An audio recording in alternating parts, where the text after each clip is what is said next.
Hello friends, welcome back to my channel Karthik Telugu news. Friends, ఇవాళ సంక్రాంతి పండుగ సందర్భంగా ప్రయాణికులకు ప్రభుత్వం ఒక గుడ్ న్యూస్ వినిపించింది. దీని గురించి మరిన్ని విషయాలు ఈ వీడియోలో తెలుసుకుందాం.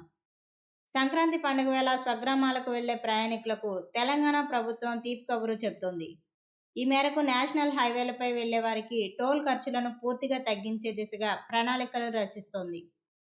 ఇవాళ తెలంగాణ సచివాలయంలో ఇందుకు సంబంధించి కీలక సమావేశం నిర్వహించి సాయంత్రం నిర్ణయాన్ని ప్రకటించనున్నారు. ఇక అలాగే ముఖ్యంగా హైదరాబాద్ విజయవాడ హైవేలోని పతంగి కోర్లపాడు టోల్ ప్లాజాల వద్ద ఎప్పుడు ఏర్పడే ట్రాఫిక్ జామ్లను తగ్గించి సాఫీగా ప్రయాణం చేసేలా చేయడమే లక్ష్యంగా ఈ నిర్ణయం తీసుకోవడం జరిగింది. అలాగే సంక్రాంతి సమయంలో హైవేలపై ప్రయాణించే వారి టోల్ ఛార్జీలను రాష్ట్ర ప్రభుత్వం స్వయంగా భరించాలని యోచిస్తోంది.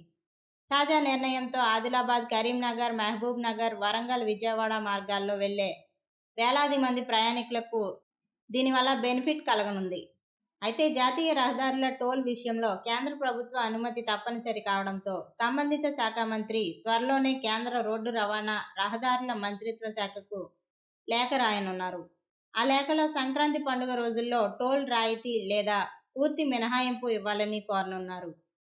అక్కడి నుంచి అనుమతి రాగానే సంక్రాంతి సందర్భంగా హైవేలపై ట్రాఫిక్ రద్దీ తగ్గి ప్రయాణికులు త్వరగా ఇంటికి చేరుకోనున్నారు.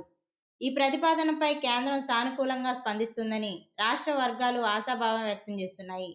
సో ఫ్రెండ్స్, ఇది అప్డేట్ న్యూస్. మరిన్ని అప్డేట్స్ కోసం ఛానల్ సబ్స్క్రైబ్ చేసుకోండి ఫ్రెండ్స్. అలాగే పక్కన ఉన్న బెల్ ఐకాన్ క్లిక్ చేసి వీలైతే ఛానల్కు లైక్ అయితే చేయండి. Thank you friends. Thanks for watching this video.